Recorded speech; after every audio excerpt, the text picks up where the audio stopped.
Hello again, Guardians, and welcome back to the channel for another Destiny 2 episode. Now, before we begin this video, every single week I like to do a giveaway of 1,000 silver for Destiny or a Destiny emblem from Bungie's store. All you have to do to enter in is be subscribed, show your support, and like the video, and leave a comment down below in reference to this video in the comment section below.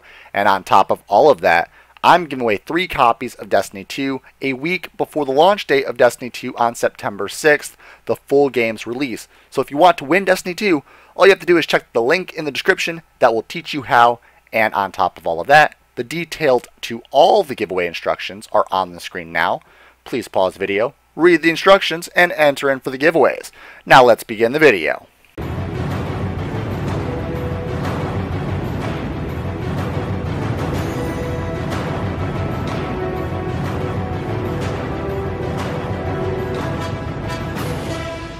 So Guardians, welcome back to the channel for another episode. In today's video, we are detailing all of the weapons you were able to acquire out of the Destiny 2 beta, minus the blue weapons that people were able to glitch out of engrams from the strike off of Xbox accounts. That was a glitch, so we're not including those weapons. But for all the weapons that you could receive in the beta, we're featuring those right now on the channel. So if you haven't acquired all the weapons, they're right here. First off, the kinetic weapons. We've got Nightshade, which will go into the stats. For the stats, down in the bottom right corner, make sure you pay attention to those. And on top of that, kill clip as one of the traits. Reloading after a kill grants increased damage. We've also got tactical mag, slightly increases stability, reload speed, and magazine size. And then we've got armor piercing rounds. Rounds cause extra damage to shields and over penetrates targets, and slightly increases range. On top of that, the scopes, we had red dot micro, which is increased range, increased handling speed. Then we've got red dot 2 MOA, slightly increases range, increases handling speed. And then we've got rifle scope ST, increases range and decreases handling speed. And then for the intrinsic perk, it's going to be lightweight frame. Moving on down to the next one is going to be the Better Devil's hand cannon for the kinetic slot. And that is explosive payload. Projectiles create an area of effect detonation on impact. We've got extended mag, which greatly increases magazine size, greatly decreases reload speed. Then we've also got drop mag. Magazine drops on reload, wasting ammunition, but greatly increases reload speed. Then we've got 3 sights, fast draw HCS. We've got steady hand HCS. And we've got sure shot HCS. Then we've got adaptive frame for the intrinsic perk. And stats are down again in the bottom right. Moving on down to the next one is going to be the Does Not Compute Scout Rifle. The Does Not Compute Scout Rifle comes with moving target, increased movement speed and target acquisition when moving while aiming down sights. Then we've got steady rounds, greatly increases stability, slightly decreases range. And then appended mag, increases magazine size. Then we've got red dot 2 MOA. We've got the rifle scope ST. We've got the rifle scope SSF, which is going to be slightly increases range, slightly decreases handling speed. And again, all stats down in the bottom right of the corner. And intrinsic perk, high impact frame. This scout rifle actually does have a really high impact when shooting, and it's got a really weird fire rate, and its recoil is very, very different from any scout rifle I've ever used in Destiny. So it's going to take some time getting used to, but it does a serious amount of damage. So if you do get used to the recoil, and you can actually aim your shots on precision shots, you can actually kill Guardians no problem. It kind of feels like a miniature sniper rifle. Moving on to the next kinetic weapon, we've got the Showrunner Submachine Gun, which is going to be dynamic sway reduction. When holding down the trigger, this weapon's sway reduction system boosts accuracy and stability over time. Then we've got tactical mag, slightly increases stability, slightly increases reload speed, and magazine size. Then we've got adaptive mag, increases magazine size. Then we've got red dot micro, we've got red dot 2 MOA, and we've got clean shot IS. Then we've got lightweight frame for the intrinsic perk and stats down in the bottom right corner. Moving on down to the next one, we have a very, very fun auto rifle known as Gatelock. This is the one that you're probably going to start off with when you're using the Warlock for the first time. And this is under pressure, currently applied, improves stability and accuracy as the magazine gets lower. Then we've got high caliber rounds, Shots from the weapon knock the target back farther, slightly increases range. Then we've got Tactical Mag, which slightly increases stability, reload speed, and magazine size. Then we've got IS-5 Circle, the sight, which is a circular iron sight, short zoom, greatly increases handling speed. Then we've got Model 8 Red, and then we've got Mark 10 Glass. All three of these are actually really good, and I enjoy all three scopes on this gun. It's actually one of the guns that I do enjoy all three scopes, and either one is completely fine for me to use. No matter what my playstyle is, what I'm doing, I love all three of them. And on top of that, it's got Adaptive Frame, which is the intrinsic perk, a well-rounded grip, reliable and sturdy, which is a really good gun to use. Moving on down to the last gun in the kinetic slot, which is the Needle Sidearm from Future War Cult nonetheless. And this is going to have Zen Moment, one of the only guns inside of the beta that has Zen Moment. And it's a sidearm, and it's incredible. Causing damage with this weapon increases its stability. Then it's got high caliber rounds. Shots from this weapon knock the target back farther, slightly increasing range. Accurized rounds increases range, and this weapon can fire longer distances. Then it's got Control SAS, it's got Tactic SAS, and it's got Target SAS, which are all different types of sights for the sidearms. Then we've got Precision Frame. So really precise sidearm. I love using this one. This is the only sidearm in the beta that I actually like, and we're going to get into the other one momentarily. But yeah, if you're going to use a sidearm, definitely use the kinetic one, the Needle from Future War Cult, especially if Destiny 2 drops on September 6th. I'm actually really excited to pick this one up. Moving on to the energy weapons. The energy weapons are going to be my personal favorites to talk about, so there's actually a lot in here that I like. And the reason why is a lot of them are actually really good depending on what you're doing and what circumstance you're running. First off, the Phosphorus MG4. Really good submachine gun, and I absolutely adore it in the Crucible. Now, I wouldn't use it in the Strike, but in the Crucible, it works just fine. Dynamic Sway Reduction, we've already went over this perk. It's also got Alloy Magazine, it's got Steady Rounds, and it's got Phase Magazine. Now, Phase Magazine increases damage while lowering the rate of fire, decreases magazine size, but it's actually a pretty good perk. On top of that, we've also got Candle PS, which is the Omelon post sight, short zoom, greatly increases handling speed and slightly increases range. And then we've got Flash HS5. Omelon red dot, medium zoom, highlights enemy targets, increases range, slightly increases handling speed. Either one of these sights are really good. I actually really do enjoy the Flash one just because it highlights targets and it's really easy to aim at them for some reason. Moving on, Lightweight Frame, intrinsic perk, really good for submachine guns as well. Moving on down to the next one is the Urchin. Now this is the sidearm. This is one of the energy weapons I do not enjoy. This sidearm is actually really bad. It's got Outlaw, precision kills greatly decrease reload time. We've got Steady Rounds, we've got Tactical Mag, we've also got Tactic SAS, we've got Target SAS, and we've got Farpoint SAS. Then we've got Lightweight Frame. Again, don't really like this one. Moving on to the next one, we've got the Death Stalker 4AU auto rifle. This one is really good in the Crucible as well, and I also enjoy using it inside of the Strike if I'm running with my Titan. I don't run it with my Warlock because inside of the Strike I'd rather run Risk Runner, or if I'm running the Hunter I would run Sunshot. But when I'm running my Titan, this one is actually really good. Moving on with this, you can actually use Sweet Business in tune with this one, and it's actually pretty awesome. Or you can use the Nightshade with your Titan and run this one, and it's actually really good.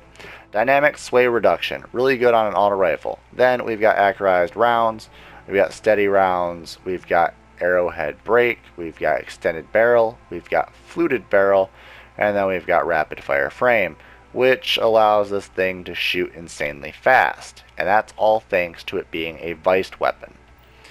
Moving on, we've got the Risk Runner, obviously. The Risk Runner is an amazing weapon, and we'll get into the other two momentarily. Short action stock, this weapon is exceptionally easy to grip, greatly increases handling speed. We've got Superconductor, which is when Arc Conductor is active, shots fired have a chance to become chain lightning, and return ammo. And extended mag, this weapon has a greatly increased magazine size, but reloads much slower. Greatly increases magazine size, greatly decreases reload speed. Then we've got arrowhead brake, greatly controls recoil, increases handling speed, and then arc conductor. When taking arc damage, this weapon becomes more powerful and resists incoming arc damage. Kills extend the time in this overcharged state, which basically returns rounds to the magazine that aren't even in your surplus. So you can actually fire this an infinite amount of times. As long as you can stay alive and as long as you can keep taking arc damage, you should be able to fire this gun forever. So yeah, pretty OP. Moving on. We've got the Black Scorpion 4SR Scout Rifle. The Scout Rifle is going to have moving target. It's going to have tactical mag, steady rounds, full bore, fluted barrel, and arrowhead brake, and viced rapid fire. As I said before, since viced weapons, they do have rapid fire, and they're really awesome. And this Scout Rifle is no exception. The Scout Rifle is a full auto Scout Rifle and does a lot of damage in Crucible. So I actually really enjoy it. And if you need to use it inside of the strike, that's just fine as well. Moving on. We've got the Red Mamba 3MG. The Red Mamba 3MG submachine gun in the energy slot is not my favorite submachine gun, but it still gets the job done if it's the only one you have. Tap the trigger, grants a short period of increased stability and accuracy on initial trigger pull, and steady rounds, high caliber rounds, arrowhead brake, and full bore, and chambered compensator. Then we've got lightweight frame. Now, one thing to note for the last perk is tap the trigger, and this perk is going to allow you to fire it and just tap the fire button. You want to use the Red Mamba not like a submachine gun, but more like a pulse rifle. So you're actually going to want to burst fire it. If you burst fire it, it's insanely accurate and it does a lot of damage, and you can get headshots, which does more damage and kills your target much faster. So remember, if you're using the Red Mamba submachine gun, you want to use it like a pulse rifle, not a submachine gun.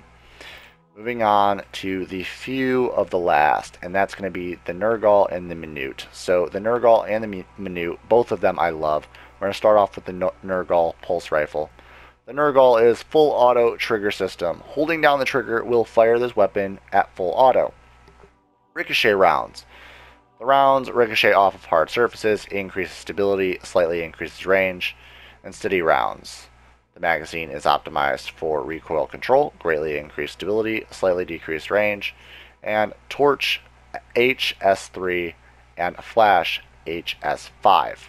I would actually highly recommend running the Nergal with flash HS5, steady rounds, and then the full auto trigger system. If you run it like this, it's actually going to be really nice stats. Then we've got lightweight frame. The final one, the Manute, the hand cannon, the only hand cannon inside of the Destiny 2 beta that I enjoy using other than the Sunshot. And this is going to be opening shot. Improved accuracy and range on the opening shot of attack. Then we've got drop mag. Magazine drops on reload, wasting ammunition but greatly increases reload speed. We've also got flared magwell, which increases reload speed. Then we've got steady hand HCS, and then we've got true sight, and then we've got crossfire, and we've got adaptive frame. Now I would highly recommend not using drop mag, because you actually have flared magwell, which will do the exact same increase to reload speed, but you won't waste your ammo. So make sure that you switch out the middle column with the perk at the bottom. And now, down to the power weapons. The final weapons to talk about, other than the Sunshot and Sweet Business, from the Hunter and the Titan. So, main ingredient, Fusion Rifle, absolutely devastates in the Crucible, and it's due to the series of perks that the Fusion Rifle has, with the amount of impact, the amount of range, stability, and handling. As you all can see by the stats down in the bottom right, it is a very overpowered Fusion Rifle, something we haven't seen in a long time in Destiny's history. Back in year 1 Destiny, we used to be able to see these stats, but today, not so much, and I'm really excited to see it coming back. Main ingredient Fusion Rifle, the perks. So, Rampage, kills with his weapon temporarily grant increased damage, stacks up to 3 times. The higher the stack, the more range you will be able to shoot a Guardian and kill them with one shot. Then we've got enhanced battery. Strong battery life, increased magazine size, which is nice. But on top of that, if you're not liking the charge rate, you can actually use liquid coils. Increases impact damage, slower charge time, slowing it down, more damage. You don't have to worry about it, just charge it up and you're ready around a corner. Then we've got red dot 2 MOA. Currently applied, snapshot sight, short zoom, slightly increased range, increasing handling speed. And I'm really loving that red dot 2 MOA with the fusion rifle. Then we also have clean shot if you like that, or you've got hit mark. And then you've got precision frame, which I do believe any fusion rifle inside of Destiny 2 will need to have precision frame to do what this one can do. Remember, the intrinsic perks on Destiny 2's full release will change, but all the other perks will stay the same. Next up, we've got the Atkins. The Atkins D is a grenade launcher, and I honestly really don't like it. Pulse monitor, so it's going to have automatically reloads a portion of the magazine when wielder is critically wounded. Then it's got mini frags, increased magazine size, increased reload speed. Grenades are smaller and more compact for easier reloading. Then we've got thermoplastic grenades, which is grenades fired from this weapon bounce further. Increases stability, increases projectile speed. And then we've got volatile launch, greatly increases blast radius, handling speed, projectile speed. And then we've got confined launch, greatly increases stability, increases blast radius, and decreases projectile speed. Then we've got aggressive frame, which high damage, high recoil, which is alright. I mean, it's a fun gun to use, but not one of my preferred power weapons. Then we have the Retrofuturist. The Retrofuturist is a shotgun, very overpowered shotgun, and the perks that I would recommend is auto-loading holster, assault mag, and smoothbore. As you all can see, it's a huge diagonal. But on top of that, we've got auto-loading holster. The holster weapon is automatically reloaded after a short period of time. Then appended mag, increases magazine size, or assault mag, greatly increases stability and increases rate of fire, which is great on a shotgun. Increased stability. What do you guys think of that? And increased range. So, moving on, we've got full choke, we've got polygonal rifling, and we've got smooth bore, which greatly increases range, and that's what we want with a shotgun. And then it's got lightweight frame. The shotgun pretty much can cross map people, and it's pretty disgusting. Next up, the Copperhead, the sniper rifle. Really fun to use, but not my preferred weapon of choice. If you actually have a lot more practice, you'd probably be really good with it, but I do not. I didn't take the time to practice this gun in multiple Crucible maps, but for the ones that I did use it, I had a blast. Increased accuracy, stability, handling when firing while crouched. Then we've got tactical mag, slightly increases stability, slightly increases reload speed and magazine size. Then we've got flared magwell, increases reload speed. Then we've got full bore, we've got small bore, and we've got arrowhead break. Then we've got rapid fire frame. Yes, you can fire the sniper rifle in rapid fire concession. It actually fires very fast. As long as you can pull the trigger, it shoots. Next up, we've got the Tarantella 3FR, which is the first linear fusion rifle for us to set our eyes on, and it's actually pretty good. Think of Queensbreaker bow on steroids. This is the gun. Look at the stats down at the bottom right, and on top of that, it's got snapshot sights, faster time to aim down sights. Then we've got particle repeater, constrains recoil for every bolt, increases stability. We've got projection fuse, increases range. Then we've got hammer forged rifling, which I've never even heard of a fusion rifle having rifling, but why not? Durable ranged barrel, increases range. Then we've got increased range, increased stability. Then we've got slightly increases range and stability, slightly increases handling speed. So yeah, whichever one you feel comfortable with. And it's got precision frame. As I said before, I believe any fusion rifle in Destiny 2 is going to be overpowered if they have precision frame. Then we've got the final weapon, the Morrigan D before we get over to Sweet Business on the Titan, and before we go over to Funshot on the Hunter. So, the Morrigan D. The Morrigan D is a Hawkeye rocket launcher with a very unique perk, and we're going to start it off. Snapshot sights, faster time to aim down sights. We've got alloy casing, greatly increases reload speed, decreases stability. We've got high velocity rounds, increases projectile speed, and increased reload speed. Then we've got confined launch, and we've got volatile launch. And the very, very fancy intrinsic perk is Hawkeye Precision Frame. This weapon fires a small auto-tracking missile. Missiles lock onto targets when aimed. And when they mean lock onto targets, they definitely mean so. This is actually worse than the Truth back in year 1, where if you lock onto a target, this will actually spiral until it hits the target. It will go around corners, multiple corners, just to hit the target as long as it was tracking that target. It will go through doors, it will go through hallways, around corners, loop-de-loop, and it's just insane. I've seen it happen. It's ridiculous. I've used it. It was actually one of the first power weapons I used in the beta, and I enjoyed the living shit out of it. But I used it so much, I decided to start using the other stuff, and I just fell in love with the main ingredient. And that's where we are today. Second to last gun to talk about in this video is Sweet Business. So on the Titan, you will be able to acquire this gun on the beta. And it's composite stock, which is going to be, this weapon has a versatile dual purpose stock, slightly increased stability and handling speed. Top of that, business time. Holding down the trigger boosts this weapon's range and rate of fire and automatically loads ammo pickups into the magazine. And high caliber rounds. Shots from this weapon knock the target back farther, slightly increasing range. Then polygonal rifling, barrel optimized for recoil reduction, increases stability. And then payday. Larger magazine, increased accuracy when firing from the hip. This gun is ridiculous. I love this gun. It is great, and it's probably one of my top favorite auto rifles of all time in Destiny's history. Now, Guardians, the last weapon to go over in this video for Destiny 2's beta is Sunshot, the hand cannon exotic for the hunters. Now, this is going to be textured grip.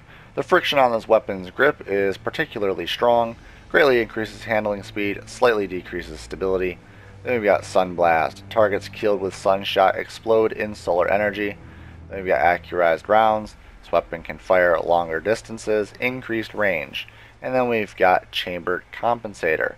Stable barrel attachment, increases stability, improves recoil direction, slightly decreases handling speed. And then the final one is going to be Sunburn. This weapon fires explosive rounds and highlights targets that take damage from Sunshot. It's really fun, really awesome, and I absolutely adore this hand cannon. It is great. It feels so good. Honestly, I feel like this is going to be a really awesome hand cannon to run through the entire game with, and I cannot wait to get my hands on it in the real game. On top of that, it feels great in Crucible.